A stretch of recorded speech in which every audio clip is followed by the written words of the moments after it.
Hi friends, welcome to our channel. பழைய சிறு பச்சை மிளகாய்க்கு சப்ஸ்கிரைப் பண்ணிக்கோங்க. இன்றைக்கி நம்ம பார்க்க போகிறது சக்கரவள்ளி கிழங்கு வேக வைப்பது அப்படின்னு சொல்லிட்டு பார்க்க போகிறோம்.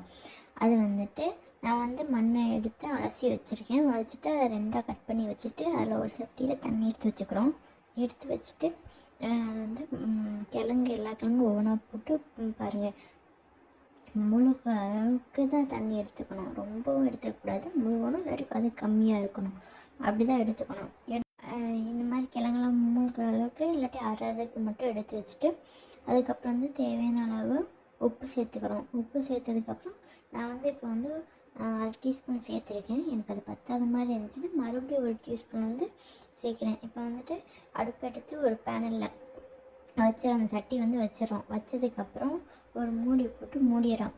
அது ஒரு 15 மினிட்ஸ்க்கு அப்புறம் அதை மறுபடியும் நம்ம பார்க்குறோம். பாருங்கள், ஆவி எப்படி வருது பார்த்தீங்களா? அதுக்கப்புறம் பார்த்தா நல்லா கொதிக்கிறதுக்கப்புறம் அது வெந்துச்சா இல்லையான்னு சொல்லிட்டு நம்ம பார்க்க போகிறது ஒரு நாங்கள் குண்டூசின்னு சொல்லுவோம். அதை வச்சு குத்தி பார்க்குறோம். குத்தி பார்த்தா இந்த கிழங்கு வெந்திருக்கு. சரி, நெக்ஸ்ட்டு கிழங்கு வந்திருக்கான்னு சொல்லி பார்க்குறப்போ அந்த கிழங்கு வேகலை. ஸோ அது பெருசாக இருக்குது. அதனால் நம்ம மேலே இருக்கிறது கீழே இருக்கிறது மேலேயும் திருப்பி போட்டுறோம். திருப்பி போட்டதுக்கப்புறம் எத்தனை கிழங்கு வெந்திருக்கு அப்படின்னு பார்க்குறப்போ பெரிய கிழங்குலாம் வேகவே இல்லாதனால தனித்தனியாக கரண்டி எடுத்துட்டேன் நான்.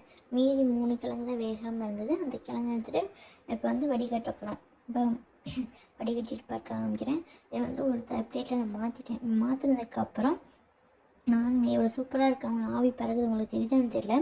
ஆவி பறகுதான் இந்த கிழங்கு சூப்பராக இருக்கும், ஸ்வீட்டாக இருக்கும், டேஸ்ட்டாக இருக்கும். உடம்புக்கு அவ்வளோ சத்து இருக்குது இந்த கிழங்குல. பாருங்கள், எவ்வளோ நல்லா வெந்திருக்கு பார்த்தீங்களா?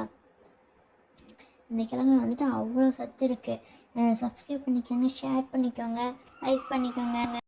தேங்க்யூ ஃபார் வாட்சிங் திஸ் வீடியோ.